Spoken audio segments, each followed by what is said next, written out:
நான்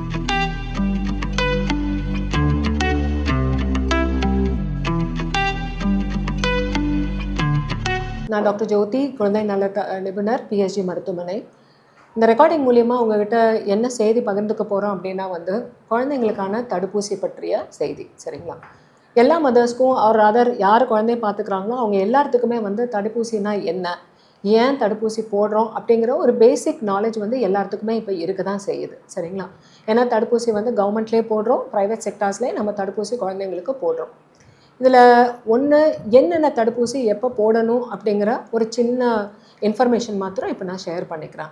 so first குழந்தை பிறந்த நாள் அன்றைக்கே மஞ்சக்காமாலைக்கும் டிபி வராமல், அதாவது பிசிஜி தடுப்பூசியும் போலியோ சொட்டு மருந்தும் எல்லா ஹாஸ்பிட்டல் பப்ளிக் அண்ட் ப்ரைவேட் செக்டாரில் கொடுக்கப்படுது. அடுத்தது 6, 10, 14 வாரத்துலேங்கிறப்ப குழந்தைங்களுக்கு முத்தடுப்பு ஊசி கூட மஞ்சக்காமாலை தடுப்பூசி, மூளைக்காய்ச்சல் வராமல் இருக்கிறதுக்கான தடுப்பூசி, இப்போ சமீபத்தில் போலியோ, அதாவது குழந்தைங்களுக்கு வாதம் வராமல் இருக்கிறதுக்கான போலியோ இன்ஜெக்ஷனோட ஒரு காமன், இத்தனையும் தனித்தனியாக இல்லாமல் ஒட்டுக்காக சேர்ந்து தடுப்பூசி போட்டுக்கலாம். அதுக்கு கூடவே நிமோனியா, அதாவது நெஞ்சு சளி வராமல் இருக்கிறதுக்கான தடுப்பூசியும், ரோட்டா வைரஸ் வயிற்றுப்போக்கு வராமல் இருக்கிறதுக்கான தடுப்பூசியும் கொடுக்கலாம். ஸோ இதோட 6, 10, 14 வாரத்தில் இந்த 3 ஊசிகள் நீங்கள் கடந்துட்டிங்கன்னா அடுத்தது 6 மாதம், குழந்தைக்கு 6 மாதம் இருக்கிறப்போ ஃப்ளூ, நமக்கு சொல்கிறோம் இல்லைங்க, பன்றி காய்ச்சல், அந்த மாதிரியான காய்ச்சல் வராமதுக்கான தடுப்பூசியும், டைஃபாய்டு காய்ச்சல் சாதாரணமாக தண்ணியிலையும் சாப்பாட்டிலையும் வரக்கூடிய டைஃபாய்டு கிருமி வராமல் இருக்கிறதுக்கான தடுப்பூசியும் கொடுக்கப்படுது. இப்போ நான் சொல்கிற லிஸ்ட்டு குழந்தைகள் அகாடமி, ஐஏபின்னு சொல்லக்கூடிய ஒரு மருத்துவ குழு கூட பரிந்துரைக்கப்பட்ட தடுப்பூசிகள் தான் இவை. அடுத்தது 9 மாதத்தில் எம்எம்ஆர், அதாவது தட்டம்மை, மணல் வாரி வராமையும் மண்ணுகட்டி மறைத்த மாம்ஸ் வராமல் இருக்கிறதுக்கான தடுப்பூசி 9 மாதத்தில் போட்டுக்கிறது ரொம்ப ரொம்ப முக்கியம். அதுக்கப்புறம் திரும்ப குழந்தைக்கு ஒரு வயசு ஆகிறக்கப்ப மஞ்சக்காமாலைக்கான தடுப்பூசியும், 15 மாதத்தில் சின்ன அம்மை சிக்கன் பாக்ஸ் வராமல் இருக்கிற ஊசியும், 1.5 வயசில் நோய் ஊக்குவிப்பு ஊசி, அதே டிபிடி ஊசியும் கொடுத்தீங்கன்னா ஆல்மோஸ்ட் முடிக்க வேண்டிய முக்கால்வாசி ஊசிகள் நீங்கள் முடிச்சாச்சு.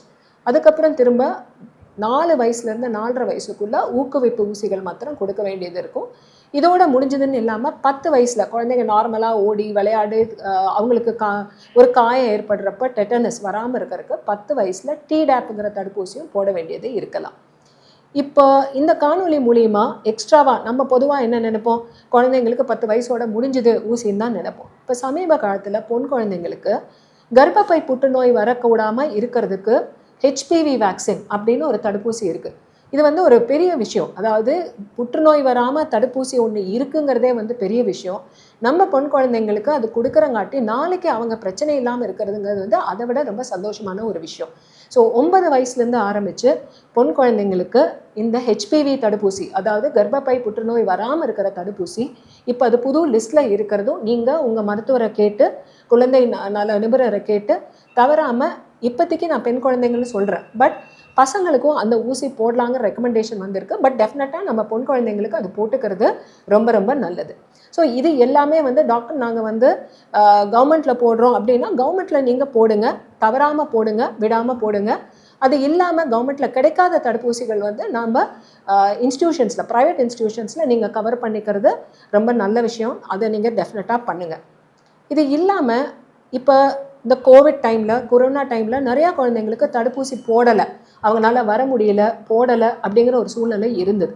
ரெண்டாவது, சில பேர்த்துக்கு தடுப்பூசினால் இருக்கிற பயம், இது போட்டால் என் குழந்தைக்கு ஏதாவது பிரச்சனை ஆகிடுமோ, இதனால் பின்விளைவுகள் வருமோ அப்படின்னு ஒரு பயத்தினால நிறையா பேர் குழந்தைங்களுக்கு தடுப்பூசி போடாமல் விட்டுறாங்க. இது மிக தவறுதலான ஒரு விஷயம். தடுப்பூசி போடுற குழந்தைங்களுக்கு எந்த விதமான பின்விளைவுகளும் பெரிய அளவில் எதுவும் வர்றது கிடையாது. ரெண்டாவது, இப்போ கடந்த 7 மாதத்தில் நீங்கள் பார்த்தீங்கன்னா தட்டம்மை, நார்மலாக தட்டம்மை இவ்வளோ தட்டமாக வர்றதுக்கு வாய்ப்பு இல்லை. அதே மாதிரி இந்த மம்ஸ், மண்ணங்கட்டி மரியாதா வராமல் இருக்குங்கிறது.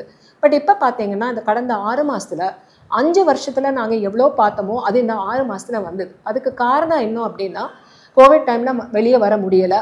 ரெண்டாவது, இந்த ஊசி போட்டால் குழந்தைக்கு ஏதோ ப்ராப்ளம் வந்துருங்கிற பயத்தால் பெற்றோர் போடாமல் இருந்தங்காட்டி தான் ஒரு சடன் பீக், ஒரு எபிடமிக்னா என்னென்னா நோய் தொற்று அதிகரிப்ப என்னாச்சுன்னா சுகாதார நிலைத்துறை போய் அந்த இடத்துல போய் இந்த குழந்தைங்களுக்கு தடுப்பூசி போடுங்க, வராத குழந்தைங்களுக்கு தடுப்பூசி போடுங்கன்னு இறங்கி வேலை செஞ்சுருக்காங்க.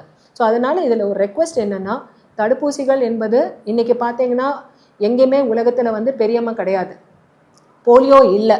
ஸோ அப்படி இருக்கிற ஒரு நிலைமையில இந்த தடுப்பூசி தான் வந்து உலகத்தில் இவ்வளோ ஒரு நல்ல விஷயங்களை செஞ்சுருக்குங்கிறப்ப நோய் தொற்று பரவாமல் இருக்கிறதுக்கான தடுப்பூசி நம்ம போட்டுக்கிறது ரொம்ப முக்கியம்.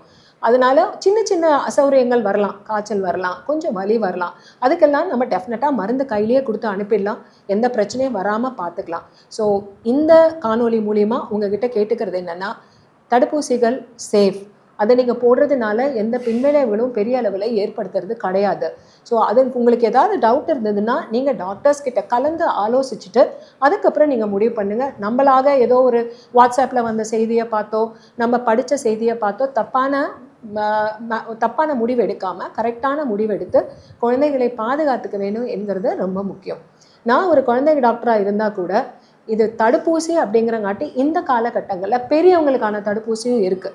அதாவது வயசானவங்க, சுகர் பிரச்சனை இருக்கிறவங்க, ஹார்ட்டில் ப்ராப்ளம் இருக்கவங்க, நுரையீரலில் ப்ராப்ளம் இருக்கவங்க, நோய் எதிர்ப்பு சக்தி கம்மியாக இருக்கிற பெரியவங்களுக்கும் தடுப்பூசி இருக்கிறது அப்படிங்கிறத ஒரு மெசேஜை நான் இது மூலிமா கன்ஃபார்ம் பண்ணிக்கிறேன். பட் குழந்தைங்களுக்கு டெஃபினட்டாக தடுப்பூசி என்பது இன்றியமையாத ஒன்று.